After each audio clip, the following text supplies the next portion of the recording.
Hi, good morning, everyone. We're going to get started here. Thank you for attending the webinar. This webinar is Aging in Place, and my name is Jane Marie Schaeffer, and I am a partner with the Herzog Law Firm. And just before we start, just some rules I just want to go over. If you can just keep yourselves muted during the presentation, that helps. We will have time for questions at the end. The entire presentation is about 45 minutes, and then we'll have time for questions at the end.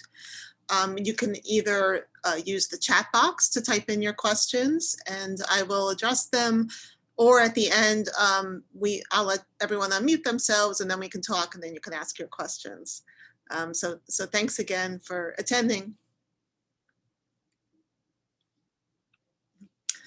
All right, so today we're going to be talking about aging in place, which is really getting care in your home as you get older.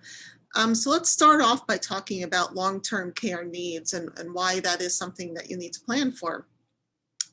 And long-term care is becoming, increasingly important as a bigger percentage of our population turns age 65 and over. That's been growing every year for the past several years as the baby boomers all turn age 65. The number of individuals over age 65 is going to double from 2000 to 2030. And in 2030, there will be about 71 million seniors in America. And after you turn age 65, your chance of needing some type of long-term care assistance at home increases. There's a 69% chance that you will develop a disability. And a lot of that is just due to natural aging. Many of us are living longer. I meet so many clients in their 80s and 90s who don't even look their age. But as we are living longer, many people live to 100 even. At some point, there's an increased risk that you're going to need some help at home and someone to help take care of things for you. So that's why it's important to plan for this. So what is long-term care planning? So long-term care planning is planning for how we will live our lives as we age. And increasingly, it's going to be, do we want to live at home, or do we want to move to a facility that will provide help to us? And for most people, the choice is to try and stay at home with some help. In fact, 87% of adults age 65 and older want to stay in their current home and community as they age. And that is completely understandable because home is going to be where you're more comfortable, where you're most likely going to do better. And it's, for many different reasons, more cost effective to stay at home. So that is what the trend is moving towards. Trend is moving towards home care versus institutional care. And there are many things that you can do to try and plan ahead for that. So as we're talking about this whole topic, these are the 4 questions that I would ask you to think about as we go through the presentation. And the first one is, where do you want to live, right? We already just discussed that most people want to live at home rather than in an institution. But thinking about that a little bit further, do you want to continue to live in your current home? Is that suitable for you? A lot of people do choose to downsize after they retire to a smaller home. You also may want to be thinking about things such as whether you should be on one level, or do you even want to take care of the house? Maybe you want to move to a condo or a townhouse where someone else is taking care of the grounds for you, or an apartment where you don't have as much maintenance. But that's still your home, right? And that's still going to be your home base where you want to receive your care. The next question to think about is, who will provide your care, right? Do you have family members who can provide care for you? That's kind of your first level of help that you're going to look towards. It's going to be your spouse. Can your spouse help take care of you? Can your children take care of you? There's many reasons why they may not be able to. They may not live near you. They may have a job, so they can only help you out on nights and on weekends. So if your immediate family members can't help you, then looking at the next level, are there friends or neighbors or resources in the community? or are you going to have to hire someone to help take care of you? Those are what you should consider and know what your options are in that regard. And then next, if you do have to hire someone to help take care of you in your home, how are you going to pay for it? Do you have private funds to pay for it? Or are you going to have to look at some other type of community support or government program? So that's what financial resources are available to you. So think with those questions, keeping those in mind, this is getting a little bit more detailed now. And the first thing that we really want our clients to do is to develop a care plan. And that is kind of just starting with a care plan, not really getting into the legal and financial part of this yet, but just developing, what does this person need? How can they best be taken care of at home?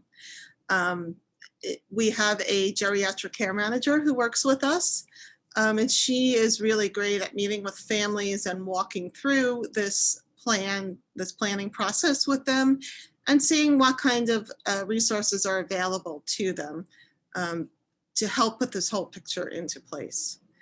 So these are some of the things that she would go through with you. First is, what is the loved one's desire for social interaction? Everyone is different, right?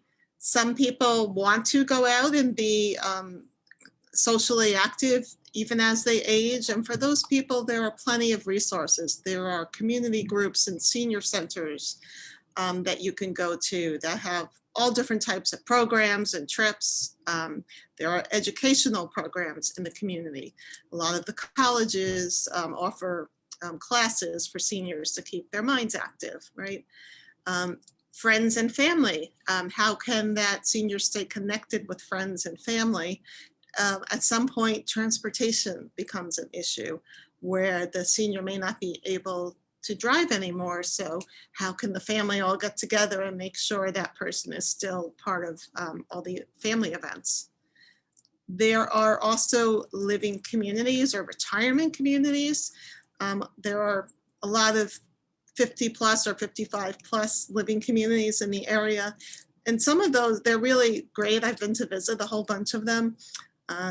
And they have their apartments, so it's not where you need any help necessarily, but being in an apartment setting and having that community there where they do have programs, they do have trips for you, they have happy hours, so they have a hair salon right on site, so they have a movie theater. I'm just thinking of all the different ones I've been to, and those can be fantastic as a first, step towards scaling down from a house to an apartment, but you're still independent and you have a lot of activities to do. Other supports that are available in the community. One that we're very familiar with is Meals on Wheels. If you're older and you don't want to cook anymore, you don't feel like cooking a meal, you can participate in the Meals on Wheels programs, and that's available in all different communities, and you can have meals delivered right to your home. Sometimes what would be helpful to have you stay at home is help with bill paying. We meet with many clients, and one of the spouses is the person who took care of the finances.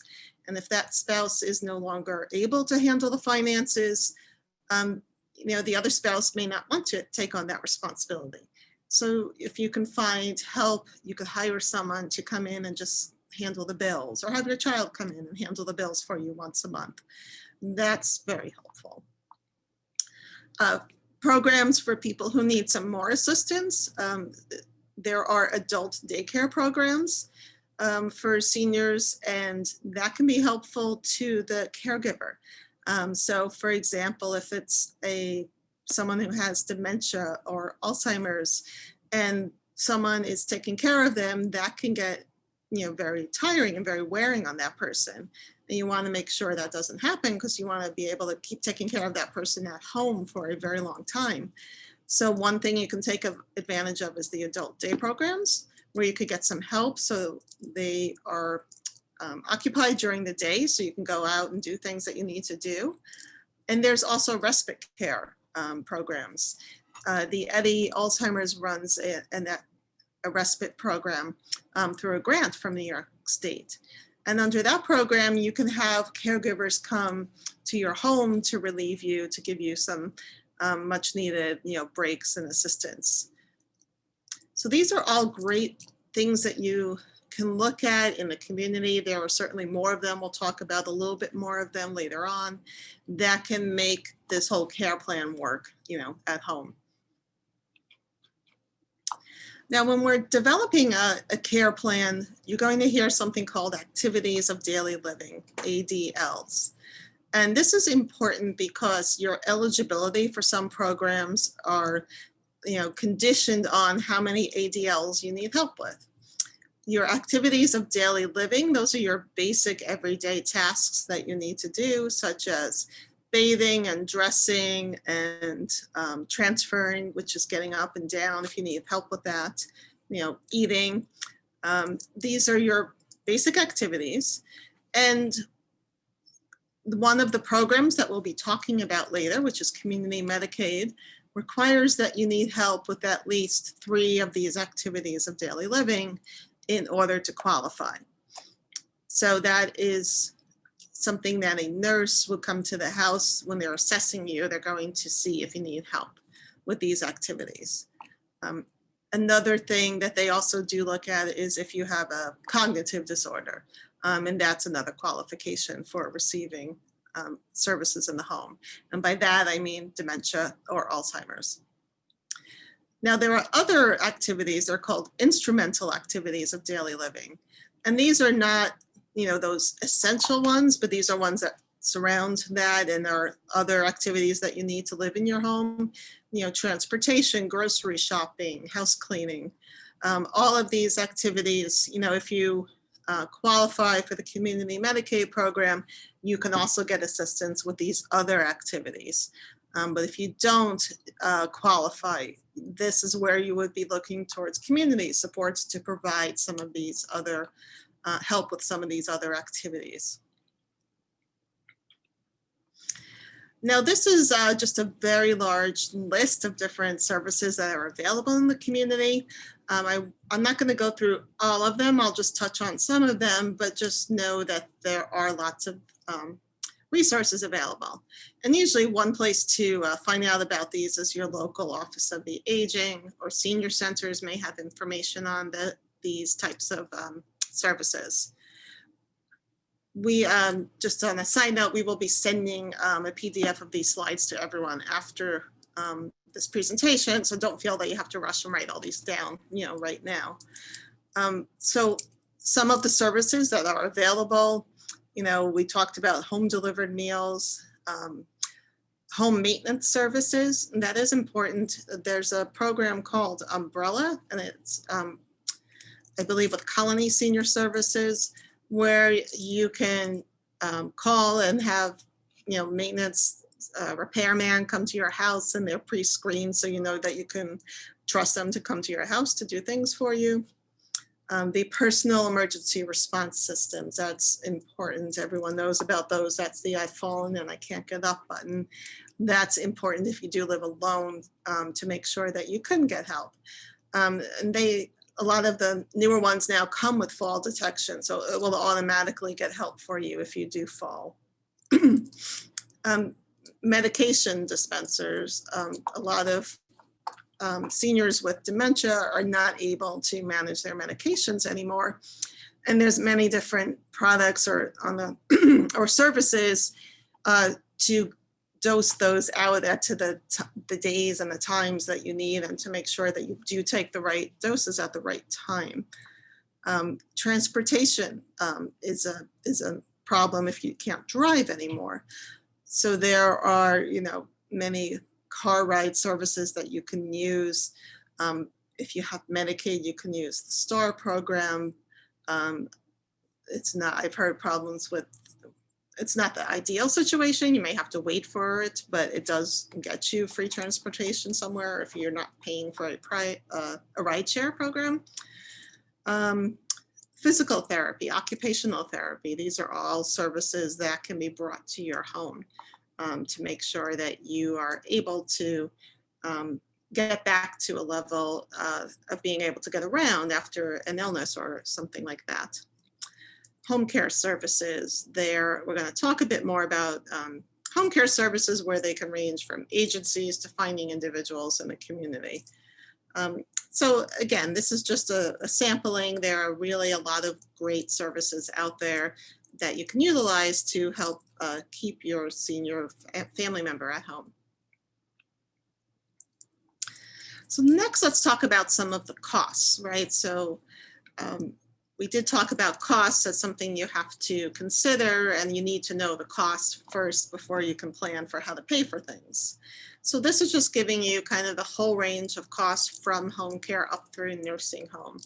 And home care, if you have to go out and hire someone through an agency, it's going to cost you about $30 per hour through an agency. So if you don't need that much help, if you're looking at maybe 2 hours a day, a couple times a week, that's probably affordable. But where home care does get very expensive is where your needs increase, where maybe you need someone 8 hours a day, every day of the week. That is going to get very expensive. Assisted living costs, they vary widely. So an assisted living is a step up from those, senior living communities that I was talking about before. It's the same idea where you're in an apartment in a community, but they do offer a lot more medical help and other help to you. They can do house cleaning, they prepare your meals. And they start off at about $3,000 per month, but they can be as high as $8,000 per month. It can depend on how nice the facility is. It can also depend on how many additional services you need. And then at the top level of those assisted living facilities are memory care assisted living facilities. And those are specifically for individuals with memory problems. And they can cost about $10,000 per month to be in one of those facilities. So very expensive. And nursing homes are going to be the most expensive. The average cost of a nursing home is about $15,000 in our community. So that's, again, prohibitively expensive. How long could you pay for that? That's going to be $180,000 per year to stay in a nursing home, which is why, staying at home not only is better for you psychologically and health-wise, it's also financially more feasible. So what are the funding sources, right? I asked you to think about how you would pay for your care. So private pay is, of course, paying out of your own money or savings that you have. Medicare and Medicaid, they're two government programs that we'll talk about that people often get confused, and I'll go over the differences between Medicare and Medicaid.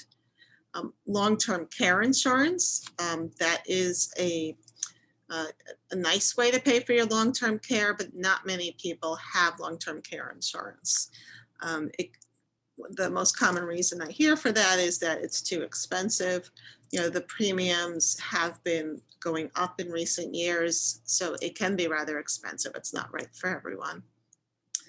We talked about the respite programs, right, where you can get a little bit of help at home. They're not long-term, but they're for a short term.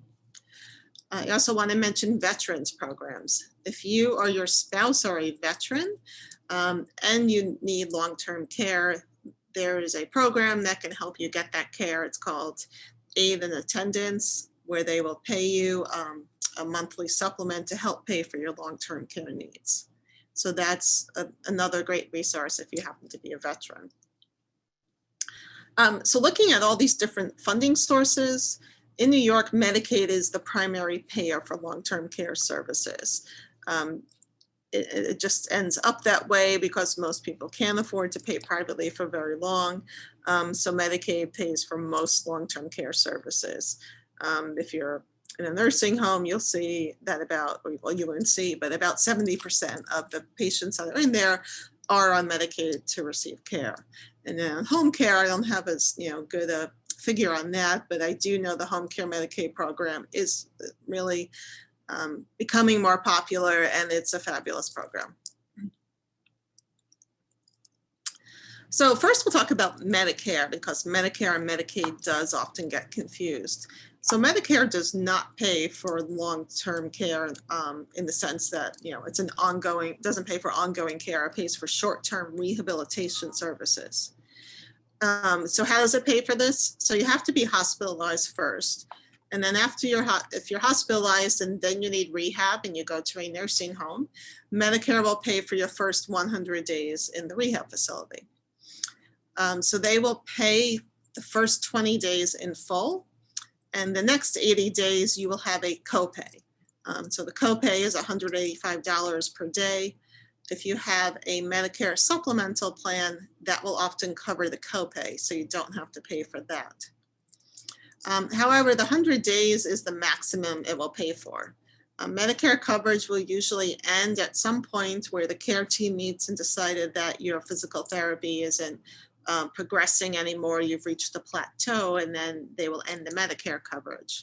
And then that doesn't mean though that you're ready to go home. Sometimes you do need to stay in the nursing home, that you would have to then pay privately once Medicare ends.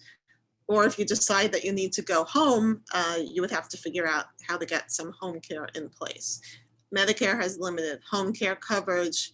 They will provide some of these physical therapy services at home, but not the what we call custodial care. That's the ongoing care for someone who needs help at home over the long term. So as I said, Medicaid is the primary payer for long-term care services. So Medicaid is a program for anyone who is over 65 or disabled, who also meets the financial eligibility requirements, which we'll go over in a minute. So community Medicaid, it's this umbrella. It covers a wide range of services. It provides care in the home. It provides adult daycare coverage. It also pays for assisted living facilities. Now, there are not that many assisted living facilities in the area that do accept Medicaid, so that is more limited than the home care option. Now, there are many different types of community Medicaid, even within the home care program. And this is a list of some of the different service programs that you can enroll in under community Medicaid. And as you can see, it's hard to navigate through this on your own, right? You wouldn't, without doing this every day, you wouldn't necessarily know which is going to be the best program for you to enroll in. And like I said, we do have a geriatric care manager who helps you, that meets with you and can assess your needs and see which would be the best program for you to enroll in. But these are all programs that you see here that do provide home health aides for you in your house. One of the differences that you need to decide if you are going to get the home care is whether you want to utilize a home health agency to find the aides for you, or if you want to utilize the consumer directed program. And under this program, you can hire your own home health aides. So that's a little nuance there. There are pros and cons to both approaches. Using a home health agency means that you don't have to go find someone and they're responsible for finding the people to work in your house. On the other hand, some people prefer to find their own individuals, or they may have someone they know already who can help out and they want to go that way. So that's just one of the many differences between these programs.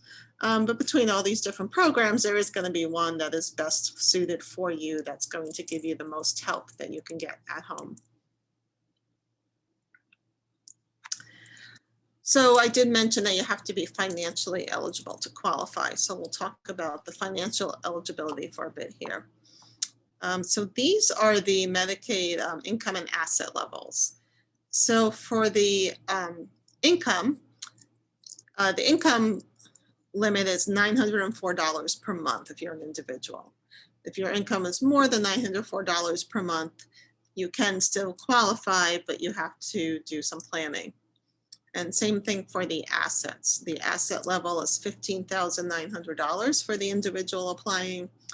But if your assets are too high, you may be able to transfer them or use an exempt transfer or some exception. If you're married, when you apply for Medicaid, they look at both yours and your spouse's income and assets. So in terms of the income, generally the spouse's income can be disregarded in most cases. In terms of the assets, the spouse can have $74,000 basically in their name. So we're going to talk a bit more about both of the income and the assets to see how this all works. So the income and the assets, we're going to talk about the assets first. And there are certain assets that are exempt that don't count towards those dollar limits that we were just talking about. And these are the exempt assets. And the first one is your principal residence, right? Your home where you live is going to be exempt. So you can own your own home and apply for Medicaid. And as long as you're still living at home, it's going to remain exempt. However, if you move out of your home, for example, if you do have to go to a nursing home, or you can't stay at home anymore and you have to sell the house, that becomes a problem then, because Medicaid then has a lien against your house for all the Medicaid it paid out on your behalf. So for that reason, even though the house is an exempt asset when you apply for Medicaid, we do want to try and protect your house, because we do not want Medicaid to have a lien on the house in the future. The next couple of items are smaller items that are exempt, such as your burial plot, a prepaid burial contract. That's where you go to a funeral home and make arrangements to prepay for your funeral. A life insurance policy, only a small policy with a face value of up to $1,500 is exempt. Any other life insurance policies that you have, if they're not term, right, if they have a cash value, which would be a universal or a whole life policy, the cash value is counted as an asset. And the reasoning behind that is that you could at any point withdraw that cash value from the policy. So that is counted as an asset. So you have to add that up to see if you meet the $15,900 limit. One automobile is exempt. And then the last one, this is a larger exemption for most people. It's retirement accounts that are in periodic payment status. So by retirement accounts, I mean IRAs or 401ks, those are going to be exempt as long as you are receiving distributions from them. So Medicaid uses the term periodic payment status. Most of us are familiar with the IRS language, which is required minimum distributions. And that is, as you know, with your retirement account, there are required distributions you need to take once you turn age 72. And you have to take out a certain amount every year based on your age. And that's, if you are doing that, then for Medicaid, that account is going to be exempt. Now the IRA or the 401k plan, they have beneficiaries named. So upon your death, even if you were receiving Medicaid, your retirement plan is going to go to your beneficiaries. Medicaid does not have a claim or a lien against that. So that's why this is a very important exemption, because many people have a lot of money in their retirement plans, and it's good to know that they're exempt. Now, the income that you're receiving, that distribution that you have to take, that counts as your income. So now that goes into the calculation of what your income is, your monthly income, to see if you qualify for Medicaid on that side. But let's see, so sticking with the assets for a minute, if your assets are too high, right, you can still qualify for Medicaid. So there are some exempt transfers of assets. That you can also transfer your assets to a trust and protect them. So that's one way you can qualify if your assets are too high. If your income is too high, you can transfer your excess income to a trust called a pooled supplemental needs trust. So a little bit complicated here. There's two types of trusts, right? One for your assets and one for your income. So we'll talk about both of those. So the trust that you're going to utilize for your assets, it's an irrevocable trust. Now there are revocable living trusts. They don't protect your assets for Medicaid. We're only looking at irrevocable trusts. So whatever money or assets you put into your irrevocable trust is going to be protected and can be passed down to your children and other family members. Um, the only qualification is it has to be established in advance of the time that you need to apply for Medicaid. So these irrevocable trusts, these are some of the rules about the irrevocable trust. And I know people hear the words irrevocable and they think that they don't have any control over this trust. But well, as we talk about the different uh, elements of the trust here, you'll see that it isn't as bad as you think it is. So the first thing is that you can't be the trustee of your own trust. But you can name another family member. Most people pick their children to be the trustee. And you also keep the right to change that trustee at any time that you want to. So that does give you some control over who is managing the trust for you. So the next is your principal residence. So I remember I was talking about the house and how Medicaid could potentially put a lien on your house.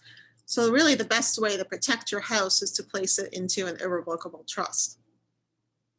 Now, if you do that, the trust says that you keep a life estate. It says that you keep the right to live in the house for the rest of your life, and it can't be sold without your consent. So there is really no practical or day-to-day change for you by putting your house in a trust.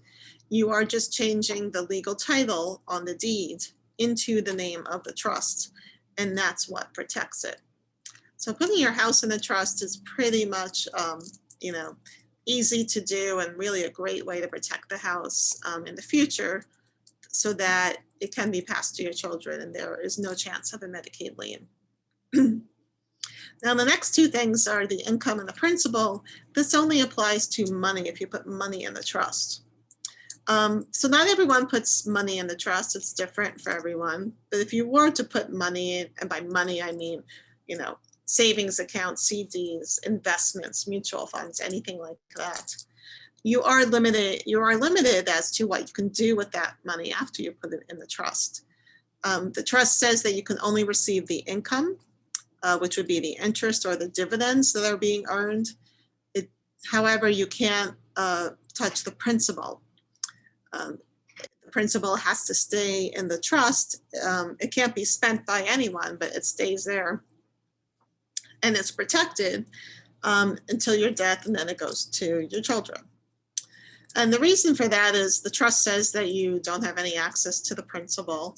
That language is actually what protects that money from creditors, from Medicaid, because you can't withdraw the principal on your own.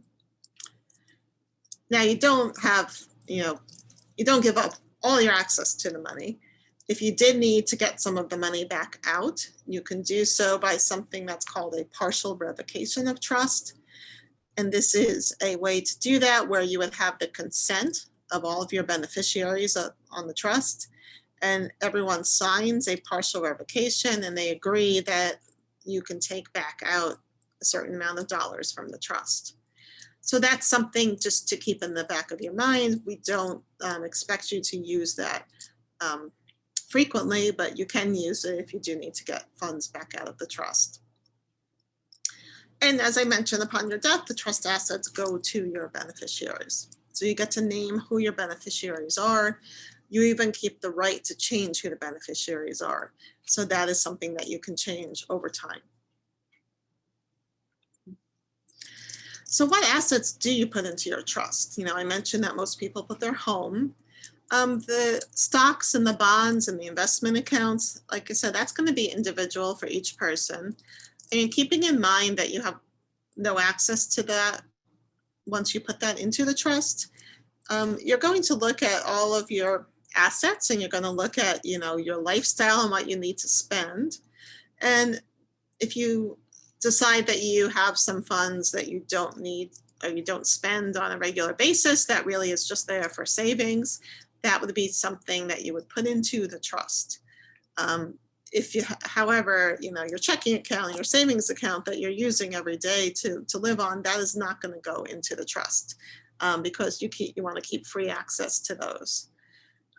So, a lot of times people may not put any money into the trust. They may just put their house into the trust, and which is fine. Your house is a valuable asset to protect.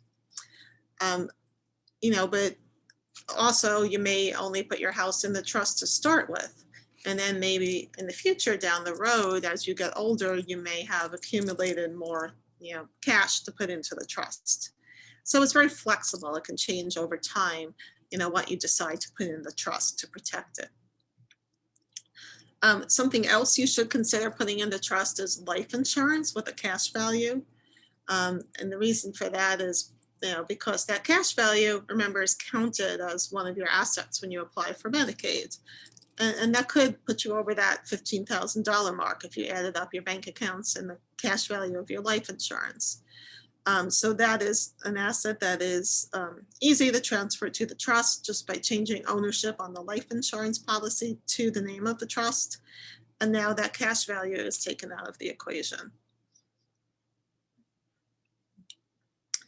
So transferring assets. So I mentioned you have to do this in advance. And there was a big change in the law at the end of last year that we're dealing with right now that changes the whole look-back period.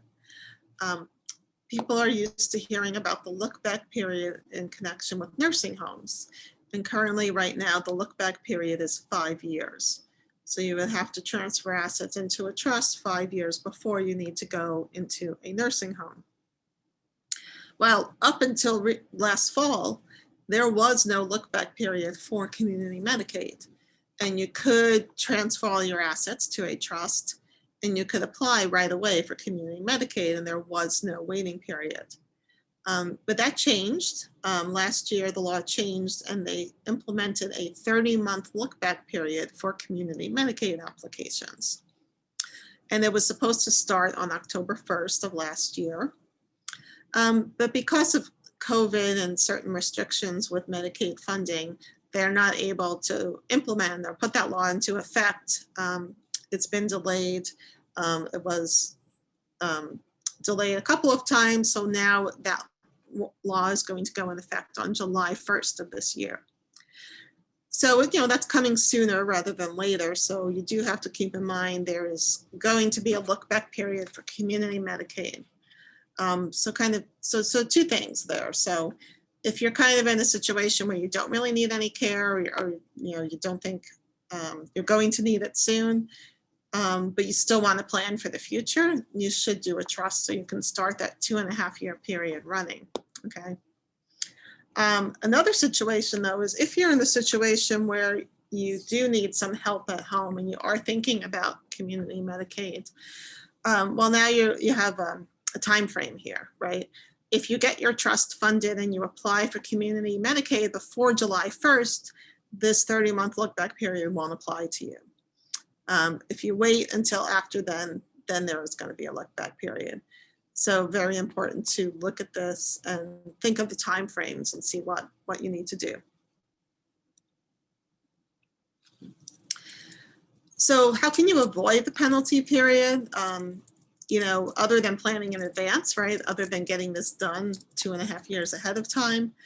There are some other solutions that we use to get around this penalty period. There are exempt transfers. They may apply to you, they may not apply to you. If you have an adult child with a disability, you can transfer assets to that child without any penalty period because that's an exempt transfer. You can also transfer assets to a caregiver child, and those are going to be exempt also. In terms of the house, if your adult child has moved back in with you and taken care of you for at least 2 years at home, then the parent can transfer the house to that child, and that's an exempt transfer. So that's another exemption that's available to you. Transfers to your spouse, the penalty period doesn't apply to those. So if one spouse had more money in their name, but they needed Medicaid, they could transfer those assets to their spouse. So they got below that $15,000 limit, and those transfers are exempt. So they could apply for Medicaid right away if they did that. Another tool that we use it with nursing home applications, and it could be used with community Medicaid applications, is a gift and a promissory note. And that's where you haven't done your planning in advance, right, of the look back period. If you're kind of doing it last minute, you can save about half of your assets. And what you would do in that case is gift about half of your assets and then use the other half of the assets to pay for your care. So that's kind of a rough idea of how that works. So the bottom line is there are things that can be done if you haven't done this well in advance. There are things that can be done last minute.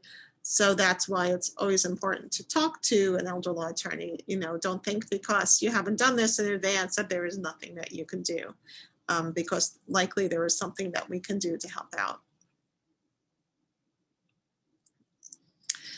All right, so now we're going to talk a little bit about the income side of this. So Medicaid has what's called an income spend down.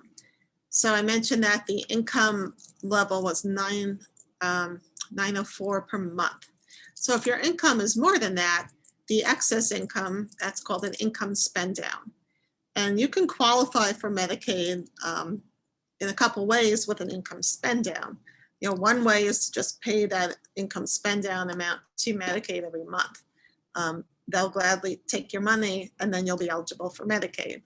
But a better way to do that is to put your excess income into a pooled supplemental needs trust. Now that qualifies as a spend down for your excess income.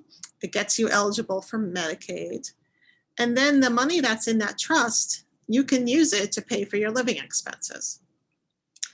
Now, a pooled supplemental needs trust, that's a different trust than the trust we were talking about before. It's not a trust that is set up, you know, with your children as trustees. We don't set it up for you. It's established with a nonprofit organization.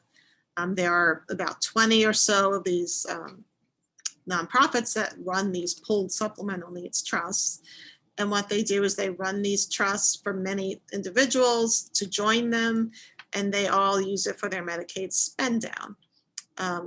The only drawback to this is that upon your death, any money that's left in the trust stays with that nonprofit organization. But generally, people aren't accumulating that much money in this trust. Usually they're spending it every month for their living expenses. So that's not really such a great concern there. So what can a pooled trust pay for? So it can pay for anything, any type of living expenses. So it can pay for your rent, your home. It can pay for your mortgage, your taxes, your utilities, your daily living needs such as groceries and clothing. It can even pay for additional hours of home care that's not covered by Medicaid. So let's say, for example, Medicaid approved 8 hours a day of care for you. But you wanted to add on, a couple of hours in the evening, maybe another 2-3 hours per day. That could be paid for out of your pool trust, and you could pay private aids out of your pool trust. So there's lots of different living expenses that can be paid for from a pool trust. So really what you are doing with the pool trust is you're getting to keep the 904 that you're allowed to keep, and keep the money that is going to the trust and use that to pay to stay in the community. And then Medicaid is going to pay for the home health services. So kind of getting to the end here. We'll be opening up for questions soon. But I always want to conclude any discussion of long-term care planning with a reference to your basic estate planning documents. It's very important to make sure that you have your basic estate planning in place. These are the 3 main documents you should have. That's your healthcare proxy, your power of attorney, and your will. And the first 2, the healthcare proxy and power of attorney, they are going to let you appoint someone else to handle medical and legal decisions for you. And if you wait or you don't have that done, and then you become incapacitated and you need, this help in your home, there won't be anyone authorized to do it if you don't have these documents in place. So it'd be very hard to have someone else plan this for you. Some many times, well, not many times, but sometimes a client hasn't done this in advance, and we need to have a guardian appointed to be able to do the planning for them. So that's why it's important to make sure you get your basic documents in place, you know, and to get your will done, of course, to determine who your beneficiaries are. Okay, so I said I would do 45 minutes, and it looks like I kept it to about 45 minutes, and I want to open it up to questions now so I can answer your questions. So you can use the chat button to ask for questions. I'm also allowing people to unmute themselves, so you can ask a question that way. I think there's a raise your hand function, but if you don't know how to use that, that's okay. And while we're waiting for questions, I'll just point out that we're on the radio every Saturdays from 8 to 9. You may already know that, where we do talk about these topics, and we take live questions from callers in. Also, if you have a question that's more specific about your situation, you want to consult me or one of the other attorneys here, we offer free consultations, and you can call our main office at 518-465-7581 to schedule an appointment to talk to one of us, or you can email us at info@herzoglaw.com. And we have offices in Kingston, Albany, Clifton Park, and Saratoga. So we can meet you at any one of those offices. Oh, one last thing. We're also doing Zoom consultations. You know, because of COVID, if you don't want to come meet us in person, we can certainly do a phone or a Zoom consultation. All right, so I'll be quiet now and see if anyone has any questions.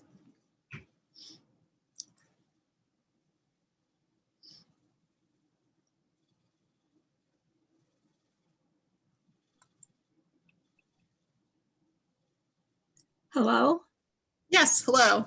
Hi, this is Jean. I don't know if this is going to be complicated or not. I own a home here in New York State, and I'm on a plan, and I am 72. And I'm thinking of, I'm single, and I have just a friend who's my beneficiary, and he lives in Vermont. And I am thinking, how complicated is this if I want to sell my home because it's way too much to take care of in the future. And I move in with him in Vermont. Well, I mean, I think complicated between setting up a trust here and then is that honored, or the Medicaid or whatever, if I rent at his place in Vermont? That's a great question. And so a couple points to that. And then, well, first is that if you sell your house, you definitely would want to protect the money in a trust. Right. Otherwise, you would have to spend down all that money if you needed care. So you can protect that money by putting it into a trust. And then the second part kind of goes into different states. And so the law that governs the irrevocable trust is a federal law. So these trusts will be recognized in different states. So if you went to Vermont, that money would still be protected in this irrevocable trust. So that's, you know, you would be safe by putting that money in a trust and then moving to Vermont. So I know that the money would be protected there. What you may want to do is look at Vermont's rules or what kind of services they offer under their community Medicaid program, if they have an equivalent to that, just to see what they would be offering. And I can't remember the name of the trust, the last one that you did. Yes, the pooled trust. Yes. The what one? The pooled supplemental needs trust. Yes. Is that does that carry over for Vermont as well? If that is going to be a little more specific to the state, because I know the pooled trust, I believe you have to be a New York resident here. So I think you would have to join a pooled trust in Vermont. You'd have to find a similar nonprofit in Vermont that runs those trusts. So But I that, could start out working with you, couldn't I, while I'm here in New York yeah, State? yeah, and you then- you could start the planning while you're here in New York, absolutely, yeah. Mhm. Okay, thank you, Jane Marie. You're welcome.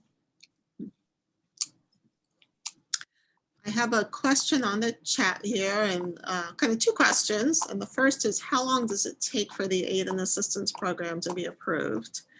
And that is a great question because in the past they were very behind on these applications. I mean, I think people know even in the news that the veterans was very behind on all kinds of different things. It could take, at one point, I think it was taking a year to 18 months, but that was a long time ago. Okay, now I think they're more caught up. It may be a few months, but Medicaid takes a few months also to approve. So that's not that uncommon. With the aid and assistance, though, if you get approved, they will go back and give you retroactive to the date that you applied. So if you can find some money to pay for the care while you're waiting, you know that at least you'll get a retroactive check. And then the second part to that question is, what is the maximum number of hours that Medicaid allows for caregivers? So there is no maximum. I mean, in theory, we've had some clients over the years who've received 24 hours a day. Now, I will say that's not common. You do have to have a lot of needs and to get approved for 24 hours a day. I've seen studies that say the average amount of hours that are approved. In most cases, it's about 37 hours a week. So kind of, 9 to 5 days a week. Now, Medicaid's not supposed to go by that. They're supposed to assess you as to what your physical needs are and then grant the hours based on that. But we are dealing with, insurance companies. Insurance companies are the ones that run, or what should I say? Yeah, run the Medicaid program. So they're going to come out and assess you, and they do have an incentive to approve fewer hours rather than more. So you really have to know your rights and advocate for the most hours that you can get. But kind of back to your beginning, we have had clients with 24 hours of care. It's possible.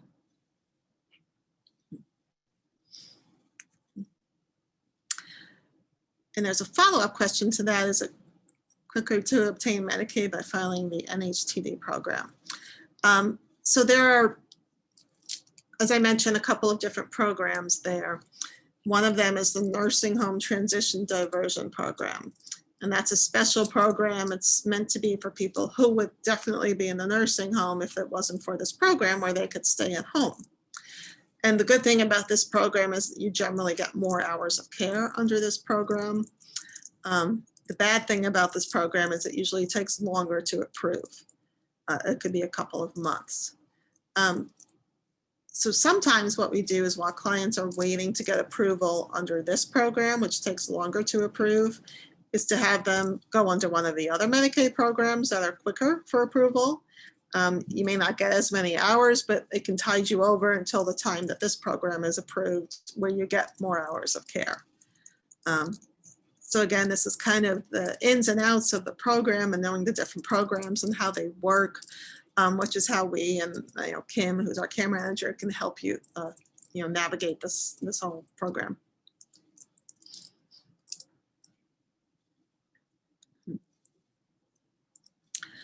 Okay, so I have another question from someone who has a New York State Partnership long-term care insurance policy.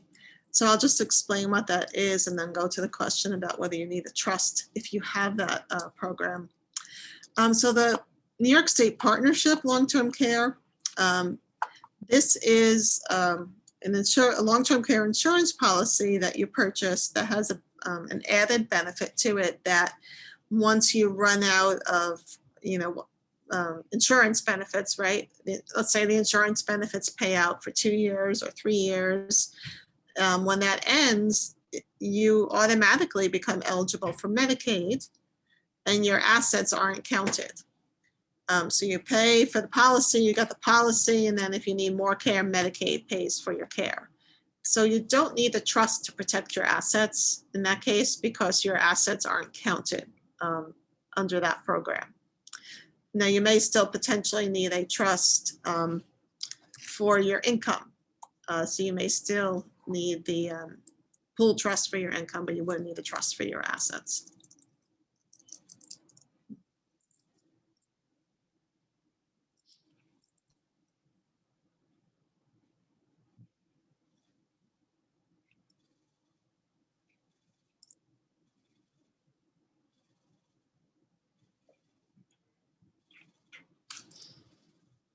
Okay, does anyone else have any other questions?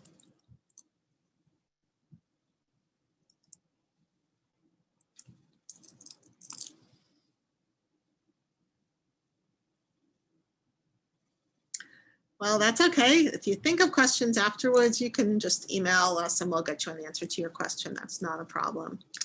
And as I mentioned, we will be emailing a PDF of these slides to everyone who participated today. So again, I want to thank you for spending time with us today and learning about all the different aspects of aging in place. And also visit our website because we do offer webinars every week to see what other webinars may be of interest to you. Thank you and have a good rest of the day. Bye-bye. Thank you.